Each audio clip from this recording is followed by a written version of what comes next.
Ngayon, i-share ko naman sa inyo kung paano kayo makapagpa-register sa GoTime apps. So, ngayon, open nyo lang yung Play Store. Dito, i-search nyo lang yung GoTime. Ayan, so ito na yung GoTime Bank, guys. So, pag na-install nyo na, click nyo na itong open. Then, dito, click natin tong open an account. Let's start. Dito sa may circle, click nyo lang yan. Pag may check na yan, click continue. Then, select your citizenship. So, Philippines. Click next. Ngayon, lagay lang natin yung ating cellphone number. Click verify with OTP. So, magdetect sila ng OTP code sa ating cellphone number. Ayan. Ngayon, lagay naman natin yung ating email address. Click next.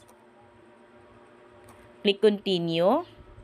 Ngayon, it's time to take a selfie naman. So, hindi pwede yung naka-glasses, naka-face mask, or naka-sombrero. So, dapat clear yung face ninyo. So, wala ding heavy makeup. Click next. Next ulit. Then, take a selfie na. So, click nyo lang tong while using the app if ever na may mag-pop up na ganyan.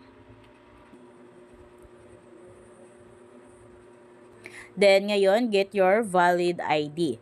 So, click next. Then, dito, make sure that the whole ID is inside the frame. Then, no parts are covered or tampered. And there's no shadow or glare. Click next. Then, ngayon, follow the instructions. So, scan ID na tayo. Dito, mamimili pala tayo kung anong ID na meron tayo. So, sa akin, driver's license. So, yun yung pipiliin ko.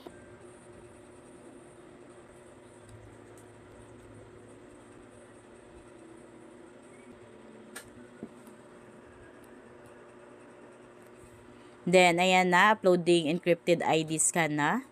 Hintay lang natin na matapos yung pag-upload ng ID. So, photos uploaded, just a few minutes, ayan. So, double check your ID number and then your complete name and then your birth date. So, kung tama naman, itong yes, that's correct. Ngayon, lagay nyo lang yung inyong place of birth natin. Click next. Then, dito, enter your home address. So, kung anong house or unit number, kung anong barangay, kung anong city or municipality, and then the province, then click next. Dito naman, select the industry of your work. So, piliin nyo lang yung applicable sa inyo. So, sa akin is self-employed. So, yan yung pipiliin ko. Click next.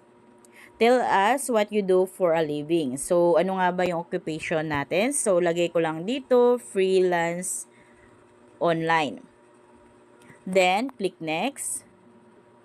Then, dito, select your main source of funds. So, dito sa akin is salary. So, piliin nyo lang kung ano yung applicable sa inyo. Click next. Dito, confirm your tax residency. So, Philippines, okay na yan. Click next. Then, tax declaration naman. Click confirm.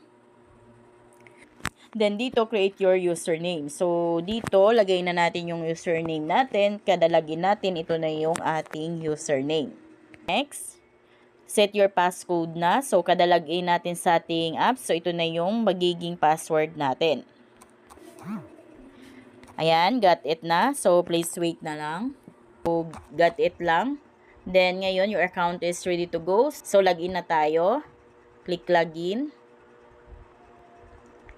Then, if you have a referral code, so, lagay lang natin.